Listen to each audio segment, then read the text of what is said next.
15 years, blowing the doors off the competition. Podcasting to planet Earth. PNRnetworks.com.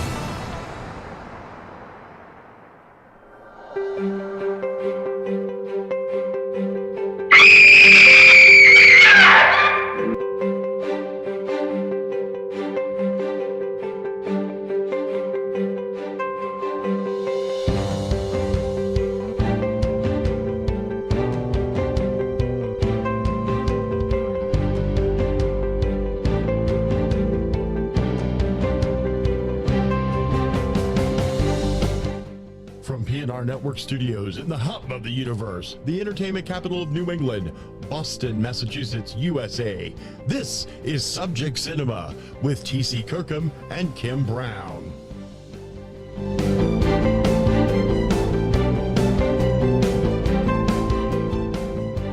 Hey everybody. Hi. Welcome to another edition of Subject Cinema. I'm T.C. Kirkham. Hi, I'm Kim Brown. Subject Cinema number 661, day and date October 17th, 2021. And we are in the middle of our Screen Screams series for 2021. This year it is Silent Screams. Yep. We are talking silent films. Yes. Silent horror films. Yes, we are. As we head toward the Halloween, which is 2 weeks from today. Yes, I know. It's the most wonderful time of the year. You damn Skippy hippie. Ugh, you and your crossed Christmas songs. Well, okay. it's Halloween in my head 24/7. So I mean, I'm not taking the whole song, just that one line of it. So, I know. It's a good thing. Would you rather I was hopping around the house singing "This Is Halloween" until yeah? That's what I Not thought. particularly, no. Yeah, that's what I thought. Especially since I'm not fond of that movie or that song. So it's there you go. So cram it. Anyway. So we are doing all silent films this year.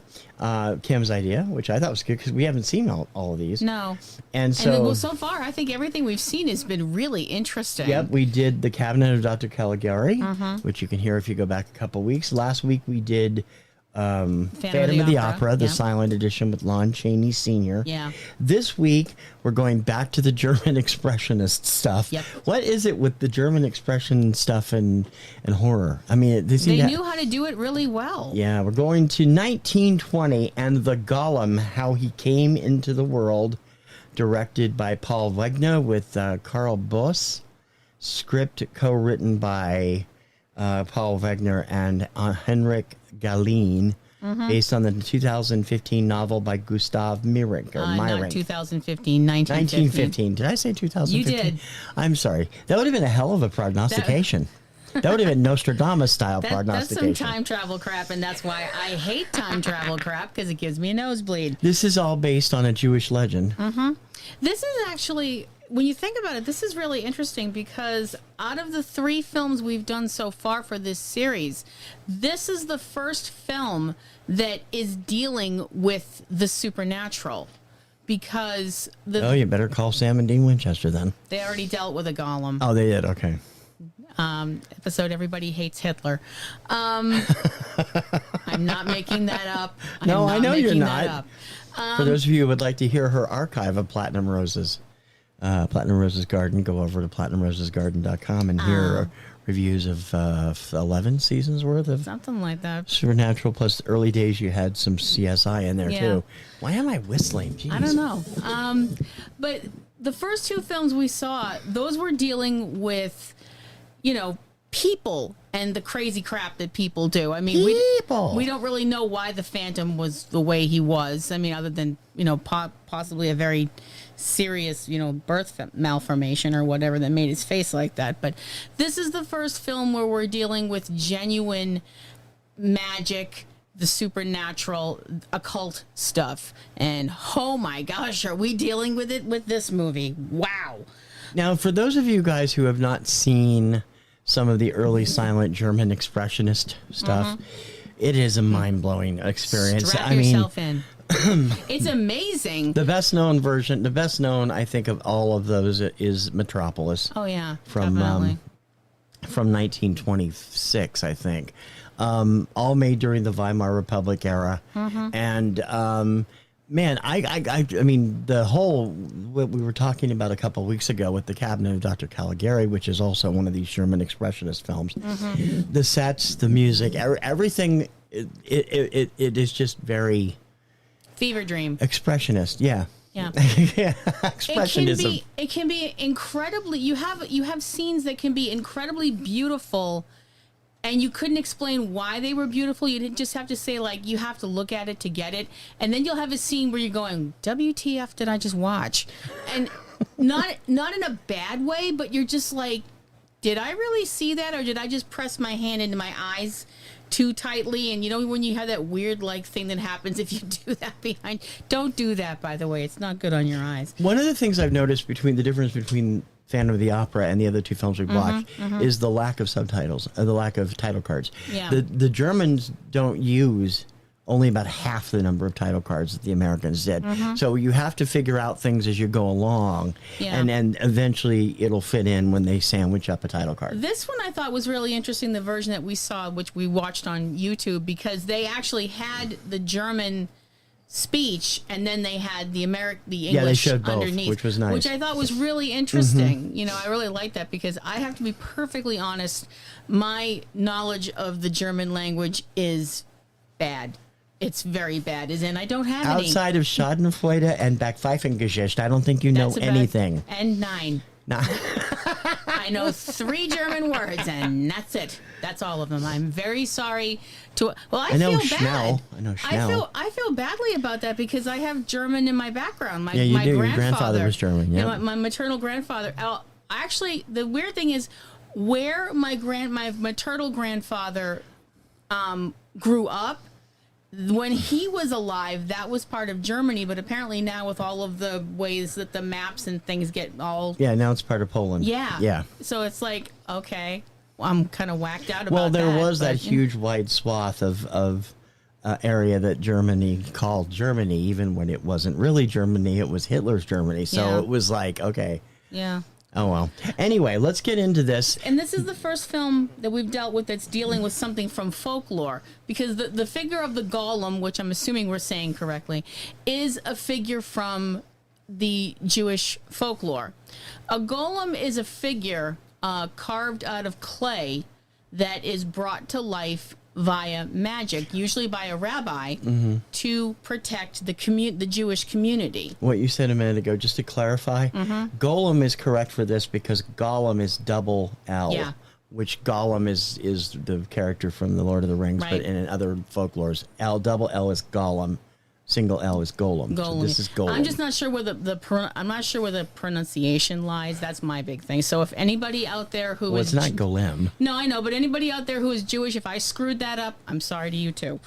The entire title of this film is The Golem, How He Came Into the World, or in German, Der Golem, wie in die Welt kam. And Nice try. Nice attempt. Might have been okay. It might have sucked. I don't know which. The story it's actually kind of interesting because this is actually part of a trilogy, which I didn't realize till we started doing this. I didn't either. We looked this up afterward. Yeah. This is actually the final member of the trilogy because the first two didn't survive. No. The first one was basically the same story, but it was from 1915. And the second one was actually a short, and it was called The Golem and the Dancing Girl. The Golem and the Dancing Girl. So needless. And that was a comedy. Right. And this one was actually That's disturbing. prequel to the 1915 version. Blah. Which, Did and they anybody were all get done that? by the same director. Yeah. So Yes, the same director who is also the person in the Golem costume. yeah. Peter Wegner or Wegner. I suppose. Paul Wegner. Paul Wegner, which I think that's how you probably pronounce it. Wagner, yeah. And boy, I feel bad for him because that costume does not look comfortable at all. So the story begins in Prague, which is Medieval Prague, to be specific. medieval in Prague. a Jewish ghetto. Yeah. We had to actually look up ghetto. Right. To find out because we were like, what? That goes back that far? Yeah. And it does. Yes, it does. That word is actually much older than I thought it was. So I was like, wow, I'm learning a crap ton of stuff with this movie. So this is in Czechoslovakia, which also now doesn't exist because now it's the Czech Republic. Yep. This stuff hurts my head. Oh my gosh. I thought I finally got rid of all this when I graduated high school.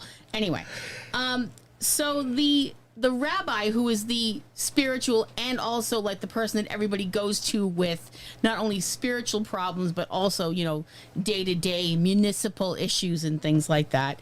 The rabbi's name is Rabbi Lowe, and he is reading the stars. He's doing, looking up into the heavens and, trying to divine things from the stars, which I was like, okay, that I don't know enough about Jewish religion to know whether astrology plays into their ancient cultures. No, obviously I don't it doesn't I'm anymore, sorry. as far as I know. I apologize for that myself because I'm a dummy and I don't know that very much about other people's faiths, and I should probably work on that as a personal journey. So he sees stuff in the stars that he's like, oh no, there's something bad that's going to happen. And it turns out he's not wrong. Because the emperor, who was the emperor of the Holy Roman Empire, which was a pretty big deal back then, has decided that the Jewish people have to get out of the city before the next moon for a bunch of reasons. Most of the reasons are the same reasons that Jewish people have been persecuted for hundreds of thousands of years. You killed Jesus, therefore you suck. Yeah. Basically, that's, Even though they were just doing the bidding of the Romans. Yeah. So, So it's like, you killed Jesus, therefore you suck. You practice black magic, so you suck, so you got to go, is basically what gets written in this proclamation, where they're telling them that you've got to get out of our land, like, now. And it's given to this knight named Florian, who the second I saw him in the movie, I'm going, oh, please don't tell me this is our lead. Yeah, he's not a knight, he's a squire. Okay. It's that Squire Florian. The knights are the guys with the male slit eyes and the hat. Yeah, I'm sorry. Those suits of armor, I'm like, how do you fight in those? You look like you're stuffed in a mailbox. How is that supposed to work? So he's been given the task to ride to the ghetto with this eviction notice. I mean, I don't know what else to call it. So he shows up and he's a jerk. I'm sorry. I realize that's being very you're being biased. I don't know if he's such a jerk as he is just self-involved. He's a complete narcissist. He comes across as a complete ass clown. I'm sorry. He's very much a dandy. He is a dandy. I wanted to take that flippin' flower and just shove it up his right nostril. Oh my gosh, he has this flower and he's like swinging it around. Twirling around like a necklace, like a woman would do a long pearl necklace. Yeah, I'm like, dude. It's really weird. I'm like, dude, are you a flapper from the 1920s? Yes. Because it's like, what is that? Well, it was made in 1920. I know, but I'm like, listen. It is 101 buddy. years old. It's a long time ago. That's crazy.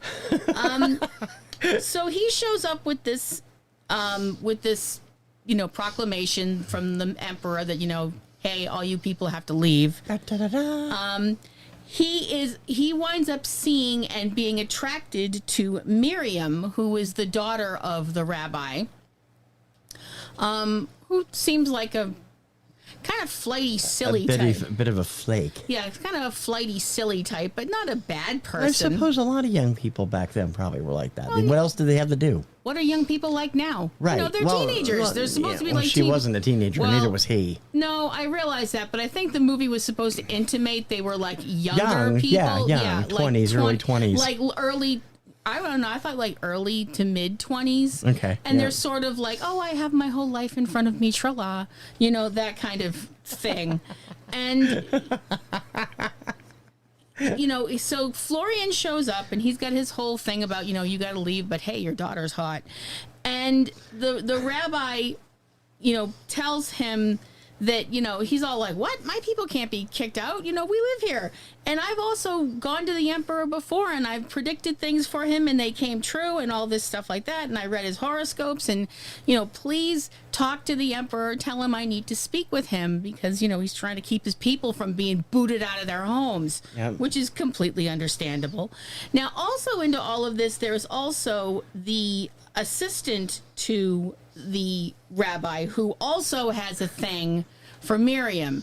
So we've got a love triangle as well in this. And personally, between the two of them, I'm like, you know, sweetie, I think you're going to be better off with the golem your dad's going to create, because Florian's a drip and the assistant is creepy. I'm sorry. He does. He seems kind of lurchy. Leery. He leers a lot. Yeah, he obviously has a thing for Miriam, and he's, you know, not real shy about showing it either. So the rabbi gets the idea that he's going to create this golem as a way of, you know, helping his people and keeping them safe. So that's what he winds up doing. You know, what is that? What is that old saying? What fits in that old saying with this? Would it be the old man makes plans and God laughs? Yeah. Or be careful what you wish for. Because you just might get it. Yeah. Well, actually, in this case, man makes plans and somebody else is laughing, and it's not God. So Florian goes back to the Emperor, and the Emperor agrees to. He's like, okay, fine. Show up at our Rose Festival, and I'll have an audience with you then.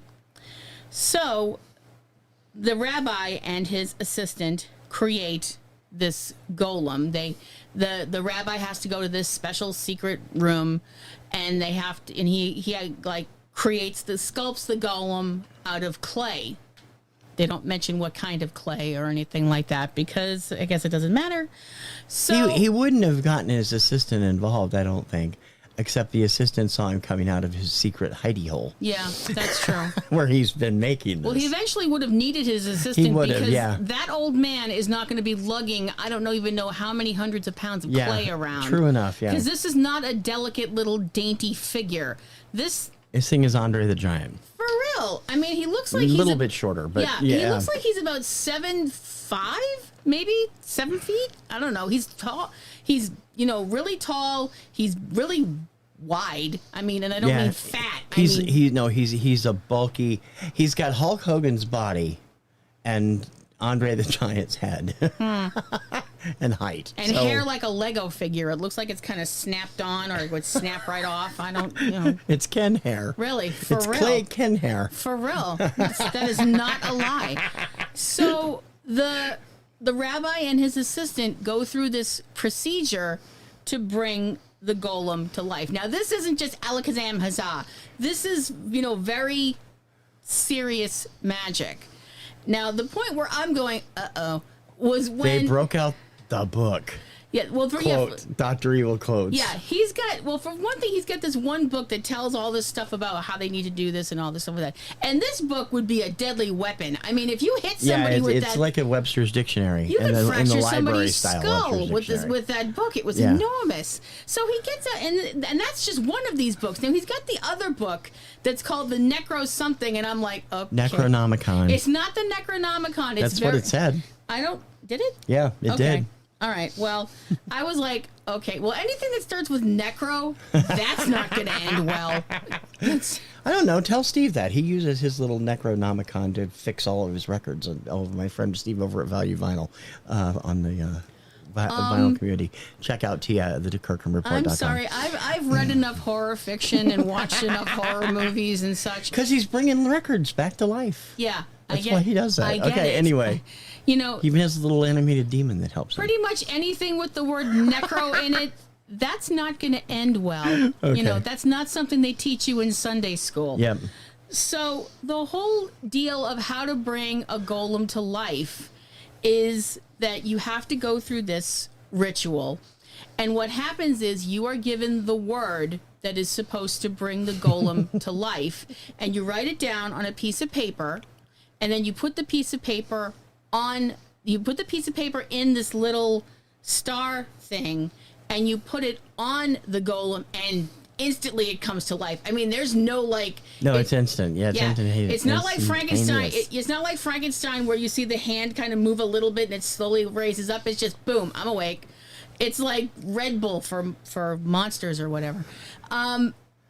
Some of the folklore I've seen, sometimes the word is supposed to be put under the golem's tongue. Mm-hmm. I'm like, that means you have to scalp sculpt a mouth with like teeth and tongue and stuff. Blech. I'm like, that's disgusting. Not to mention, how would you get it in there, Mr. Sacco? I don't want to think about that. I don't want to think about that.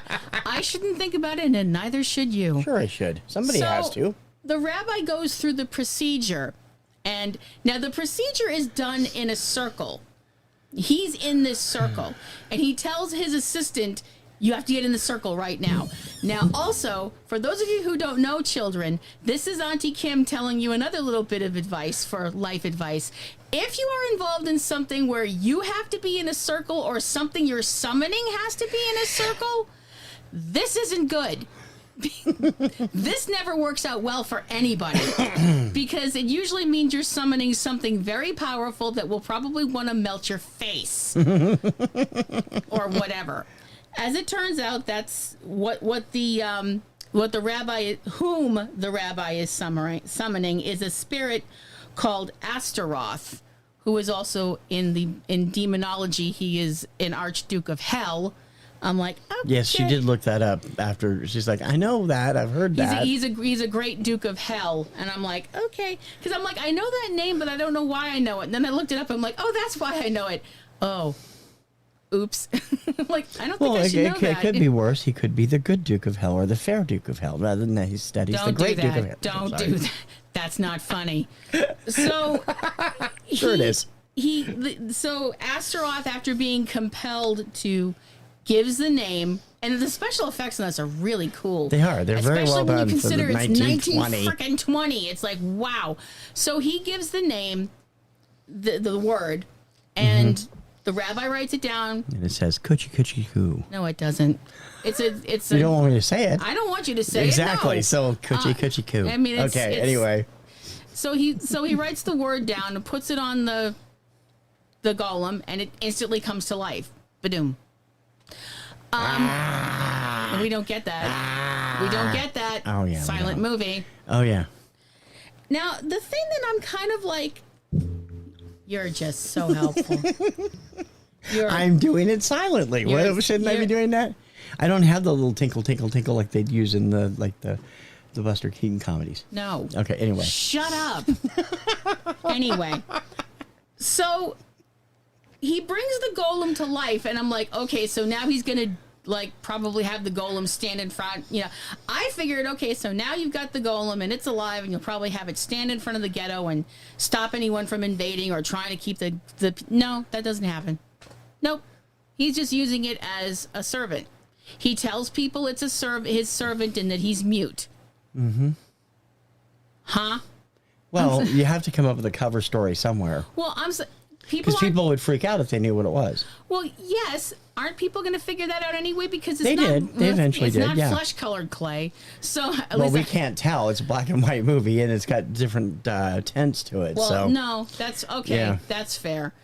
But other than the fact that no one's ever seen this guy before, and boop, all of a sudden he's here, but he's mute and he's my servant. Okay, so no, actually, the servant guy tells the shopkeepers that he's mute and he serves the rabbi. Right. Not, he's there. He goes with him that this first day. This is the rabbi's new servant. Right. I'm like, how does this help your job? You have to run around and tell him how to do stuff, But anyway, so Rabbi Lowe goes to the festival, and he brings along the golem, and the golem is, brought along to show the rabbi's power, that he can do all these amazing things. And the emperor is impressed, and his court is impressed. And he asks the rabbi to do other tricks.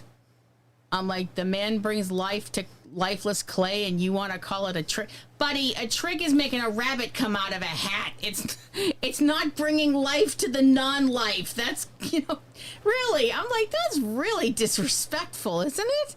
I'm sorry. What? It's not like you have a carrot and you just go presto.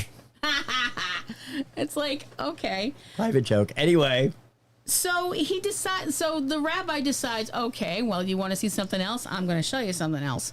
But before he does it, he tells the emperor and the audience that once he starts this trick, quote, quote, that Well, they I don't know. can't- You didn't have movie projectors or something back then. That was a pretty impressive trick to me. Well, yeah, but I wouldn't call it a trick. I'd call it a spell because that's what a it spell. is. Okay, fair enough. The fact that he's all like, "Oh, do us another trick," it's like, hey, I'm not pulling a string of handkerchiefs out of my mouth, or whatever.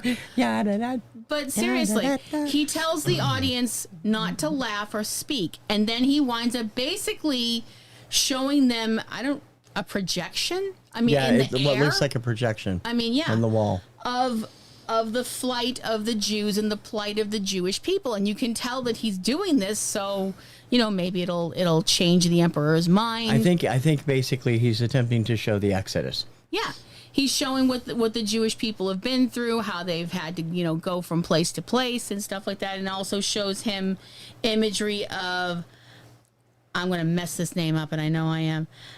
Ahasuerus, the wandering Jew. I probably completely butchered that, and if I did, I'm very, very sorry. I didn't mean to. I guess it was Ahasuerus. Ahasuerus, yeah. My guess is. If I mess that up, I'm severely sorry. But we don't speak Hebrew, so it's a very Hebrew name. Needless to say, the whole don't laugh or talk, that goes about as well as last week's show with the Phantom telling Christine, you can do anything you want, but don't take my mask off. So, dun, dun, dun. You can pretty much guess what happens. And stuff goes rapidly downhill from there. Mm-hmm. So, we don't want to tell you the whole story because we want you to this is a definitely very see easy it. movie to find, Yeah. and it is excellent, and it's definitely worth the time to watch. Mm-hmm. The cast was Albert Steinruck, R-U-C-K, with the umlauts, as Rabbi Lowe, Paul Wegner, the director, as the Golem, Lida Samanova as Miriam, Ernst Deutsch as the unnamed assistant. We never did find out what his name was. Creepy guy. Yeah. Lothar Muthal as Knight Florian. In other words, the wussy flower twirling guy. Yeah. Otto Geber as the Emperor, Hans Strum as Rabbi Jehuda, or Jehuda, I think would be right. which Not sure. he is the elder rabbi. Max Kronert as the gatekeeper, Greta Schroeder as a lady of the court, Lonnie Nest as the little girl who appears near the end of the film, and Fritz Feld as the jester. Yeah. This film is really, really good and really fascinating to watch. It's a beautifully shot film. For 1920, you're damn straight it's a beautifully shot film. So beautiful. Again, because it's expressionism, it's German expressionism, you don't have just a house, which is four walls and a roof. Right. Although, unlike Caligari, where everything had that kind of off-tilted kind of, why is everything kind of weird and not looking right, and why is everything kind of like Dr. Seuss? Which was done on purpose acid. for the plot of the film. Right. This doesn't have that aspect to it, but it does have an aspect to, like, the houses aren't what you're used to, and a lot of it seems to be like you had mentioned to me that you were like, why does the it rabbis seem like all seem to be living underground or in caves? Yeah, they seem to be doing the rituals and things underground. The and in people caves that and live stuff in like this that. little village are above ground. Yeah, but the like rabbis and everybody that's important are living in these cavernous network of catacombs and all kinds of stuff. They have the ceremonies and things in secret, and you were saying, like, why do you think that is? And I was saying simply because that's could be viewed as looking at like from a self-preservation. Yeah, I agree. That you have people that were literally wanted to kill them for practicing their faith. So yeah, you're gonna do it. You're gonna have to wind up practicing your faith somewhere secret, if nothing else, just to save your life, your family's lives, stuff like that. The Golem, How It Came Into the World, is the oldest film on the revered 100% Rotten Tomatoes list. It is, you don't find very many of those, and it is the only film from 1920 on the list, I believe. It was a massive hit around the world when it came out in 1920. It played to packed houses in New York City in 1921, where it ran for 16 weeks. Wow. And people were filling theaters on a daily basis, multiple times a day, despite the fact that they didn't have air conditioning. It was a hot summer, and they were in there watching it. It was a huge hit in Germany as well. But it was lost for a number of years. People had little, copies of it that were pretty poor. And then they found a copy in the late 1977 where it was restored for the first time. That version is not available on home video. There was a second restoration done in 2000, which is has a lot of the original stuff intact, and a third fully digital restoration was done in 2017. That version was released just last year on Blu-ray and DVD by Kino Lorber, which I'm going to get my hands on. Oh yeah, definitely. I want to see all the extras and stuff because they put tons of extras on their stuff. I mean, this was when we started watching it, there was just silent, and there's no music at all. Right. The original music was lost. It was written by German Jewish composer Hans Landsberger, and it didn't get found until 2018. It is reconstructed for the newest release of the movie on video. So that's pretty impressive. It is very. Karl Freund, who was the photographer and the cinematographer, he did the photography for this film. He also did the photography for Metropolis, and also for the 1931 Universal production of Dracula. So this is obviously somebody that knew how to get incredible shots. Yeah, the sets itself were designed very intricately too. The thing that got me the most as far as a set piece goes, like you have certain things in movies, like for mentioning Dracula, the giant staircase that goes up and out of the Abbey. Right. It's that spiral staircase inside of what looks. I mean, if you didn't know better, you're looking at it, you'd think it was a wasp's nest or a bee's or a beehive or something. Yeah. And it's impeccable. I mean, that was impressive. It was, because I didn't think they were able to do crap like that in 1920. No, I don't It's either. just pretty amazing. It absolutely is. When we were watching the film and afterwards, we were talking, you and I, about like, a lot of people tend to compare this to Frankenstein. Yeah, I was going to bring that up here in a second. So yeah, The Frankenstein story, you know, the whole idea of someone creating a man and having everything go sideways. it does have aspects of Frankenstein. Oh, it does. It absolutely does. But I don't think it's as much of a cut and paste kind of thing as some people attribute it to being. I would agree with that. Yeah, there's a lot of other aspects of it that make it slightly different. Especially the Universal version, because, you know, in the Universal version, you definitely have, you know, we know that Henry Frankenstein took, you know, body parts from this person and that person and the other, and all blah, blah. And this is sculpted out of clay by one person. This was never alive. It's at least the being that winds up becoming the Frankenstein monster is made up of parts of people that were alive at one point. This was never a living thing. Yeah, and that's another good thing to point out about this film.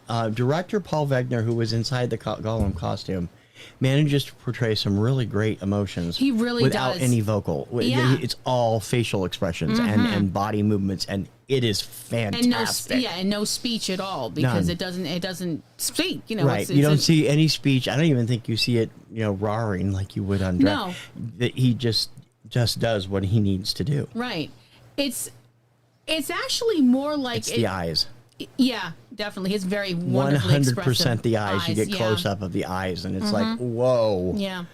That's really well done. I feel like it's more, if you're going to compare the Golem to something, I wouldn't compare it with Frankenstein's monster more than I would compare it with a robot. I would compare it more with a robot than I would Frankenstein's monster. Well, you brought up 2001. Yeah.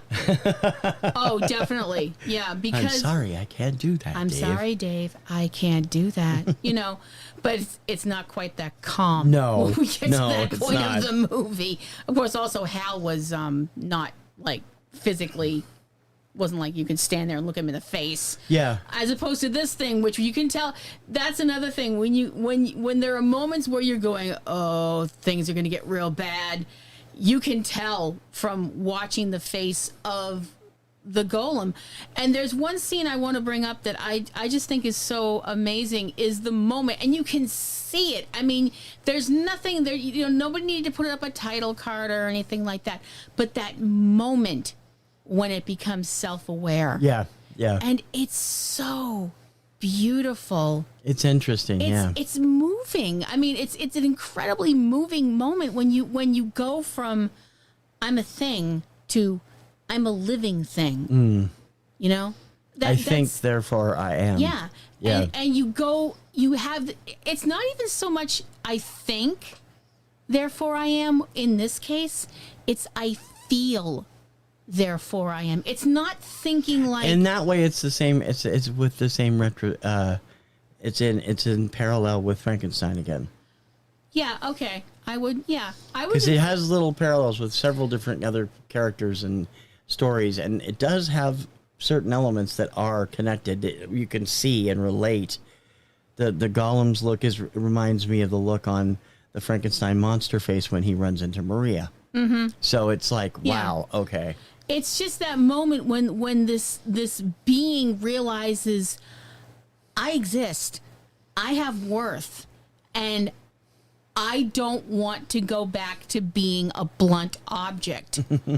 And he started off as a household chore person, so it's a good thing that something else came of him. Right. Would have been a total waste of a demon's powers for that. Well, see, that's the other thing. That's the part that I was like, are you serious? When we find out later on in the movie, there's like, oh, by the way, this, and this happens. I'm like, yeah, you might want to read a little further. I thought you read Into the Stars. Didn't you see this coming, dude? It's like, Really? You maybe should have turned about 5 more pages in the book before you decided, hey, let's bring this thing to life. He forgot the 7th homina. And didn't carry the 2. Damn it. Poof, damn it. Another private joke. We miss you, Jen. I loved this movie. I thought it was so beautifully shot, and it tells an incredible story. And the figure of the Golem has appeared in other forms of media. I mean, which I think is so fascinating, because you might think, oh, this is something from, thousands of years ago or whatever. It's not relevant, but it really is. It's interesting you should bring that up. What? There are a lot of different portrayals of the Golem out there, and one of them was from last year, or 2019, by someone our listeners are very familiar with, Theo Taplitz. Mm-hmm. He has an award-winning short called Golem out there, Golem, and you can see it on his Vimeo page, and we have links all over the place to his Vimeo page, so if you haven't seen it by now, you have a chance. But it's a fascinating, it's animated, and it's only 2 minutes long, and it's freaking fascinating. He does some incredible work anyway, but to take that and basically mush it into modern sensibility was really interesting. Right. I mean, I've actually, because we were both, role players from way back when. I mean, the campaign, the campaign where Ravenloft had like multiple different forms of golems in it, and there are different forms of golems in just the straight D&D. There's stone golems and flesh golems and things like that, and it's just such a fascinating idea that you have this being that. It's really weird, because you also have something really interesting with this film that I think that it doesn't really go. I don't know if it gets talked about as much with other people, but it's the whole idea that, when you think about it, the idea that, I'm going to go consort with demons and talk with them about how to fix something or make something happen. Now, if you do that, but you're doing it for the right reasons. If you're doing something wrong... Are you doing a consorting with a demon for the right reasons at any time? Well, hold up. Hold it. See, that's where I'm going. Okay.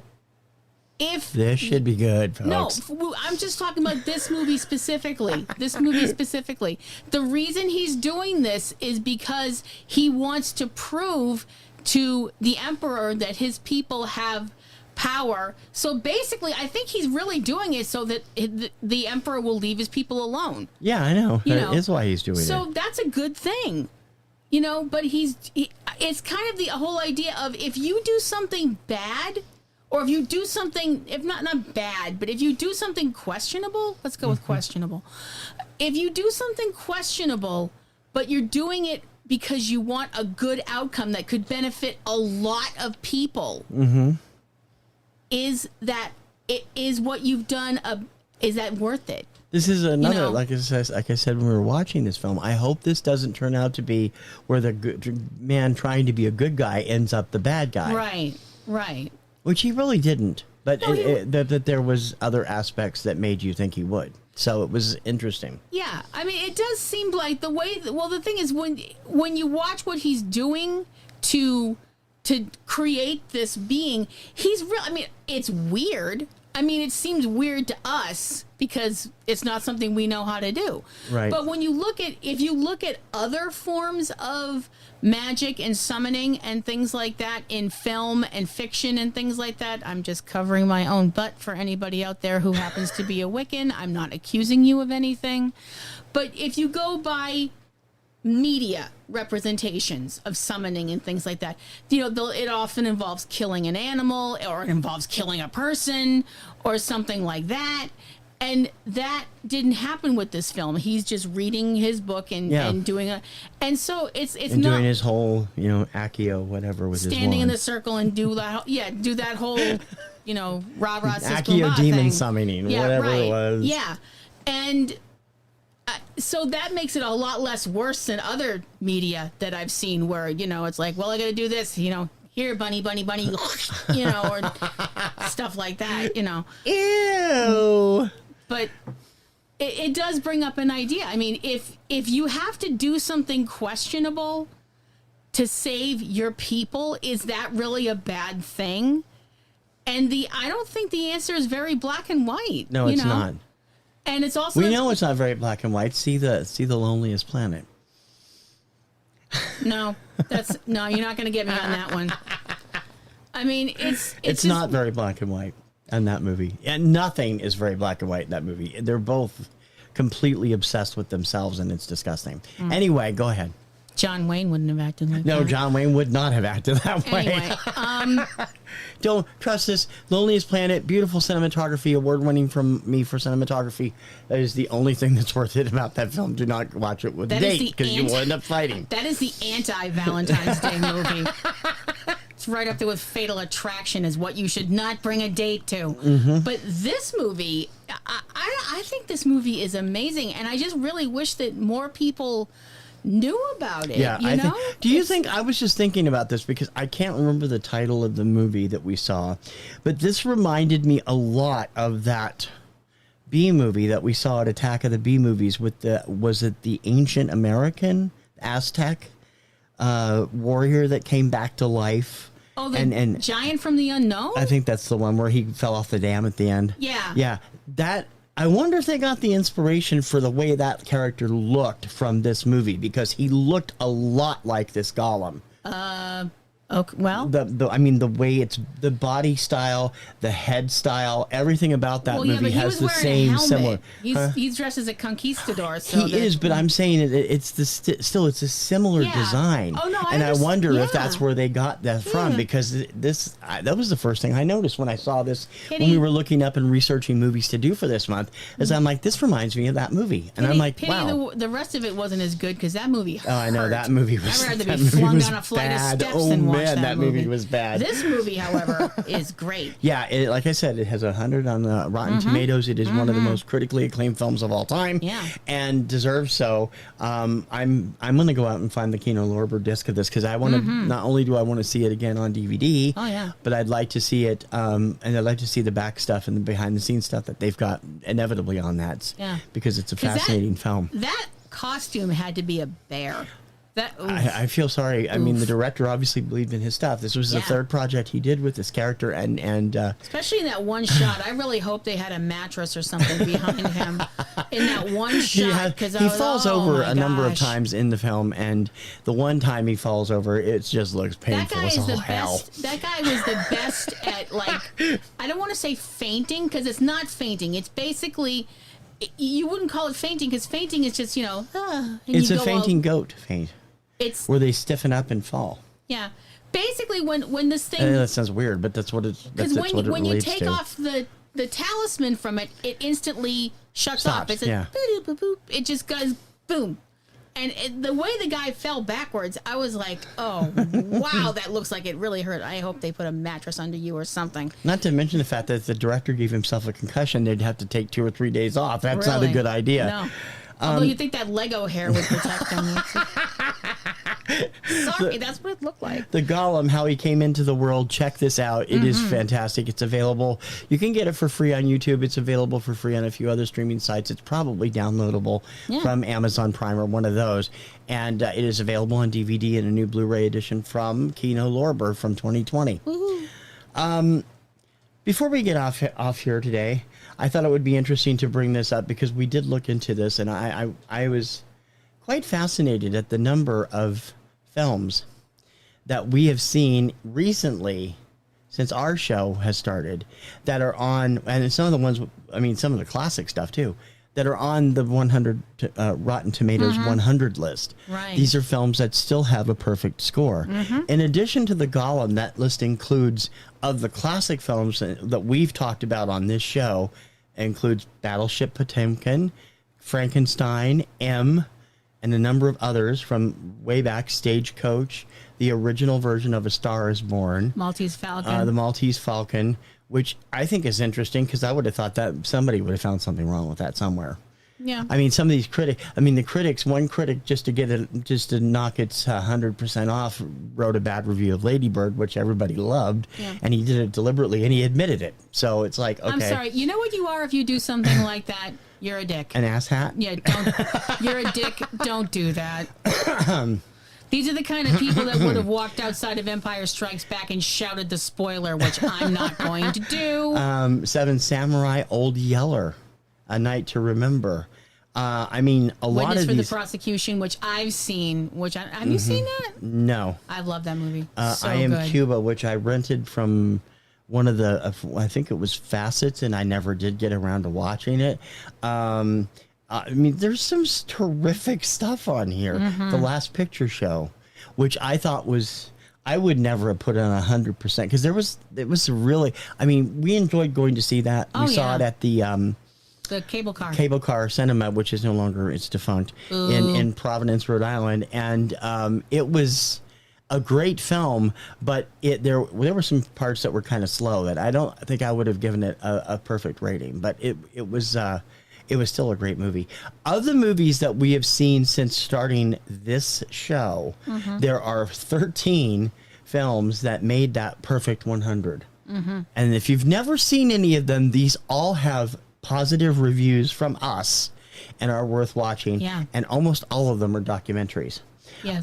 There's Sita Sings the Blues, Yes, which is one of her all-time favorite films. If you have not seen Sita Sings the Blues, why? It's amazing. It's an amazing you have film. to see it. Yeah. Oh my gosh. And it's the only animated. No, it's the second two animated films on here.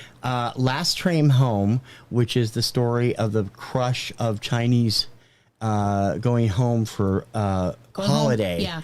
And I mean, she got claustrophobic watching warning, that. Yeah, trigger warning. If you have claustrophobia and if you have a fear of crowds, this one there's might a million be bad. people plus wandering around on one train platform. Yeah. So if you have a deal with claustrophobia or a fear of crowds, have a stuffy or something. Have a stuffed animal next to you to hug. Because An excellent film called The Square, which I saw. Kim did not. It's about the Arab Spring. Absolutely fantastic film. Also on that list, Rocks in My Pockets, the other animated film, which this is the one that I don't really agree with because we both gave it a kind of marginal review because of because of the length and because it was damn depressing. Oh, so depressing. It's really a great film, but it's a very depressing film. You have to look it up if you've not heard of it. It's very powerful. It is very infuriating in certain parts, not because of the film, but because of the story it's telling. I can pretty much guarantee you after this film, you will want to eat an entire box of cookies or cake or pie or whatever is your comfort food. And that was the first time you had ever seen a film at the Museum of Fine Arts, which I had been to see Tom at the Farm before that. There was also Sonita, which never got a full release in America. I don't get why. It was one of our favorite films at one of the Salem Film Fest one year. Amazing young I've forgotten. She's Iraqi, isn't she? Believe so. A rapper, a young rapper. Yeah. She's amazing, and she's still out there. For the Love of Spock, which is about Leonard Nimoy. Chicken People, which if you've never seen Chicken People, that surprises me that's on this list, and that's on the list. And Euro Dreams of Sushi is not. If you are one of those people who says I've seen it all, Chicken People, and you haven't seen Chicken me. People, you haven't seen it all. It is a great movie, and it is freaking hilarious. You will definitely want to see it. Just as a side note, if you haven't seen Euro Dreams of Sushi, go see it. Do not watch it on an empty stomach. No. Because you will hate yourself, because you will want sushi right at that immediate moment. Right. Older Than Ireland, which I loved. It was one of my top films of the year that year. So sweet. It's a documentary talking to septuagenarians about the forming that they were around before Ireland actually became Ireland. It was fascinating and killingly funny in places, and very sweet. And if you didn't see that, you should definitely look that up. The more recent films that we've seen that are on that list are let me find here, Bingley's marvelous movie Minding the Gap, which is ostensibly about three skateboarding friends, but there is a lot more beneath the surface. It's a very compelling film. It is beautiful, and I cried. It is also another movie that you will go find your comfort food and eat all of it. And it's also out on an exquisite Criterion collection with a ton of extras.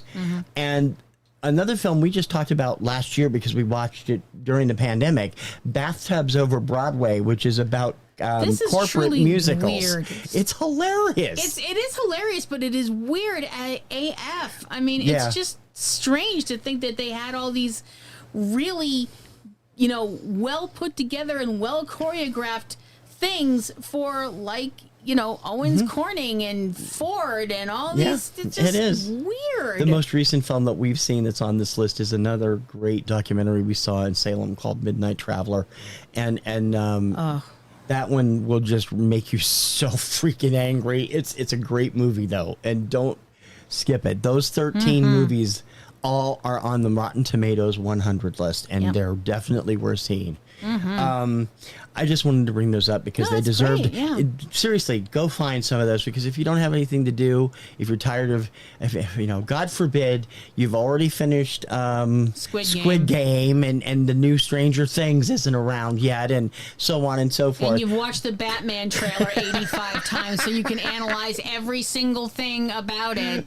Go find some of these films and Euro Dreams of Sushi, which is not on this list, so but it's close. I think it's 96. It's up there. There are so many films. I got to bring this up. Sure, because we have time.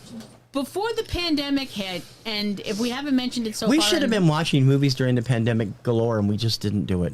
I'm sorry. Yeah, we just couldn't bring ourselves. We were just not able to do it. We're getting back into it, and now. if we haven't mentioned it, get your shots. Still social distance. And wash call your hands, grandma. Call your grandma. No, it's fine. But anyway, if before the pandemic hit, we were lucky enough that we could go to the Salem Film Fest in Salem, Massachusetts, and it's so frustrating because we have seen so many amazing, incredible, awesome films that have made you laugh, cry, get sick, get angry. And the thing is, you try and tell people about them, and then you're like, what do you mean it hasn't come out yet? And oh my gosh, that makes me insane. That's what film festivals are for. Thankfully, when it comes to Salem, so many of the good stuff that we have seen did come out in theaters, at least briefly. So needed to get a brief release. Midnight Traveler got a fairly wide release, and it was up for, I think it was nominated for an Oscar. Minding the Gap was a huge, it went national. Rich Hill, another great film that we saw if there was PBS, a monster. Yeah, that was on PBS, and it was also a national release. There's been so many great, let's be honest, unless there's something inherently interested that brings Kim's interest in, like doggies or food or bunnies or food or something, I can never get her to watch documentaries. It took me, I managed to get her to watch Bathtubs Over Broadway, and we've been glad ever since because it was freaking hilarious. Well, I'm sorry. I don't like watching stuff about war. But she didn't. No, I wouldn't ask you to watch those. But you're the one that got me interested in Euro Dreams of Sushi. Yeah. Because I don't like sushi. Yep. And I love that film. That film is awesome. I've seen it like 5 times. It's awesome. We've seen so many films from Salem Film Fest that were just... I've seen stuff that I've definitely seen things that were out of my comfort zone, and I really enjoyed them. Or I watched them and was like, okay, that's interesting. Hasn't really changed my mind about that subject. Or it's made me go, you know what? I really don't like that person. But, you know, stuff like that. But it's that's the thing about documentaries. You learn something. Every documentary I've seen, I've learned something. Yeah. Whether it's something to my detriment or something to my improvement, that's an entirely... you know, whatever it is. We could and probably should do a whole month about documentaries that we love because we've seen enough. I love to watch them anyway, and I've been watching a bunch of stuff on record stores and record collecting because of Kirkham Report, and we should do some more of those because we've seen so many good ones. I know. And you, just Ian Chaney alone could take up a whole show. Oh, I know. Ian Chaney is a wonderful filmmaker from Massachusetts who has done some great stuff that we have talked about over and over again, including my favorite of all of his films, The Search for General Show. Or is that his? Is that his? I'm pretty sure that's one of his. I don't remember if that's his or not. Go ahead. Anyway, he's done a whole bunch of really good things. He's done some amazing films, including a film on light pollution. He just does this, amazing work. And see, the thing about documentaries is that, you can wind up going to see a documentary and you think you're just going to watch it and you're not going to get emotionally connected, that you're just going to be like, oh, I'm just going to watch this and, or whatever. I've seen some documentaries, and now I admit I get very emotional about stuff, and I admit that. And whether it's a good thing or a bad thing, it's a me thing. I've seen some documentaries where I have been so effing angry that I literally want to just pick up my seat and tear it up out of the theater floor and just yeet it across the room. Project Nem. Yeah. Pretty much. Although, my God, that was a mistake for both of us. Yeah, but there's other movies that have made me that angry. I still, to this day, would love to punch Herb Terrace right in the nose. I'm sorry, I would.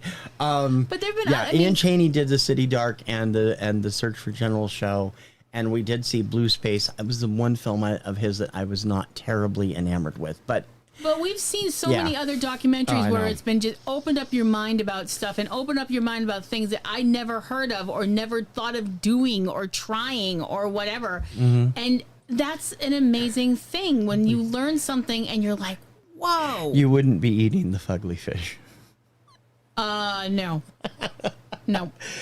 If you want to know what that is, go see City of Gold featuring the late Jonathan Goldman, who was food critic for the Los Angeles Times. Great movie. He's passed away now, but there was a scene where I almost threw up in my purse. It was dicey. I mean, we learned from watching documentaries. We learned that there is actually typewriter competitions where people do speed typing.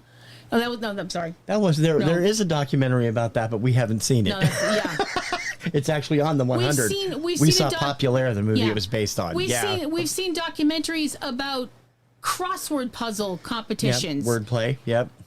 We've seen documentaries about the fact that there are people out there who actually take their dog and they these people take their dog and they cut the dog's hair so they can make pictures on the dog. And it sounds like the dumbest thing you've ever heard in your freaking life. I've forgotten the name of that. What was the name of that? Well Groomed. Well Groomed. That's from 2019. If you haven't seen that, please look it up. Honest to blog, sounds like the dumbest thing you've ever heard. And then you see that these people they're serious about this. Yeah. And it is continuing to grow as a major animal competition sport. No kidding. Which is just terrifying to see, the Leaning Tower of Pisa and the Eiffel Tower poofed up out of your poodle's hair. Yeah, you see a poodle that's got Yoda spray painted on his side or whatever, And it's just all like, with dog safe paints. yeah, dog safe paints, and the dogs. I mean, none of those dogs look miserable. You would No, think they the don't dogs seem to be would bothered miserable, by it but at they all. all Which, seem to be totally considering fine. all their dog friends are going, I mean, it's like Really. Okay, You know that's never going to happen with cats because someone would lose a finger. Yeah. If you tried that with a cat, people would be losing eyes left, right, And when center. it comes to documentaries, the cats don't really do them, but you can check out the annual cat festival, which Yeah. is out every year.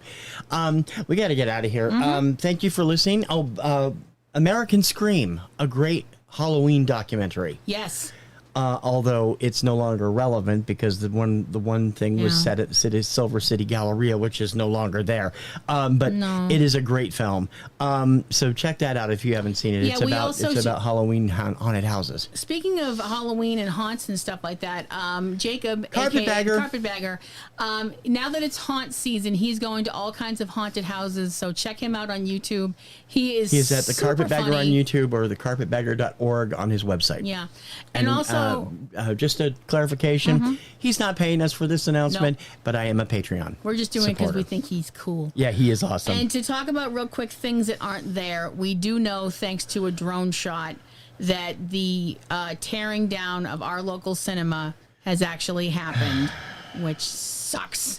Yeah, we brought that up last week, I believe. Pour one out for Showcase Cinemas Revere. And thank you to the dude from Saugus that shoots all those top-notch aerial drone shots. Yeah, we saw so much there. I really didn't need to see that, but it was there. Yeah. Don't forget to keep in touch with us. Please email us if you like or have any suggestions. We're looking for your ideas on what we can do. subjectcinema@pnrnetworks.com. Yeah. Follow Kim at PlatinumRoselle at Twitter.com, and you can also email me at PlatinumRoselle@Yahoo.com. And you can follow me at eCinema1 and TKR Online on Twitter. And of course, don't forget our Facebook page, Popcorn and Letter N and Rosa in Popcorn and Roses. You can still get to us over there. Don't forget to check out my video stuff over at the Kirkham Report, which is TKR Video Central on YouTube and the KirkhamReport.com online. We were supposed to have an episode of Ring Around the Rosie up last week. Yeah. And I don't think it's going to get done this weekend either. No, I have to get back into it. I know I do. Yes, you do. Well, let me know you miss me. Tell me you miss me. That Tell will me be you want me coming back. soon, and hopefully you'll be doing that. And I'm going to be doing some other. We're both going to be doing some newer stuff in about a month or two as we get things kicked off into our next stage of this new growth period we're going through, and I hope that you will watch for that. Is that everything? I think that's it. All right, then let's get out of here. I think we're going to have a lot of fun. We'll have another silent scream film for you next week. And don't forget, in 2 weeks on Halloween, we will definitely be doing a real classic when we will tackle Nosferatu. Next week, we should try to do Halloween Kills also. Haven't got a chance to see it yet, but hopefully we will see it this week. Yep. In any case, until next time for Subject Cinema, I'm T.C. Kirkham. I'm Kim Brown. May your popcorn always be buttered. And may your roses always be in bloom. TTFN. Bye now.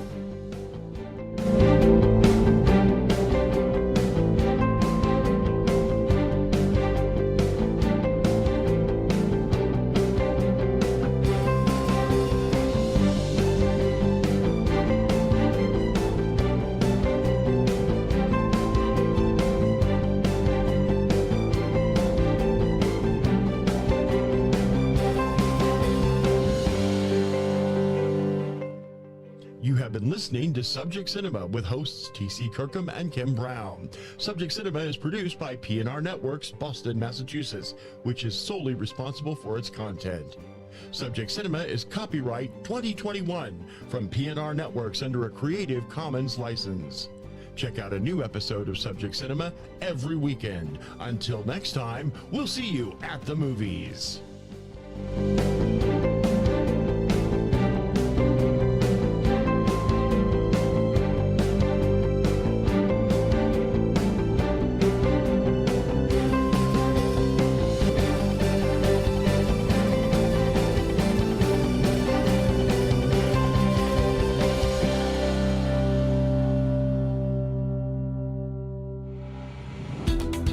years, blowing the doors off the competition, podcasting to planet Earth.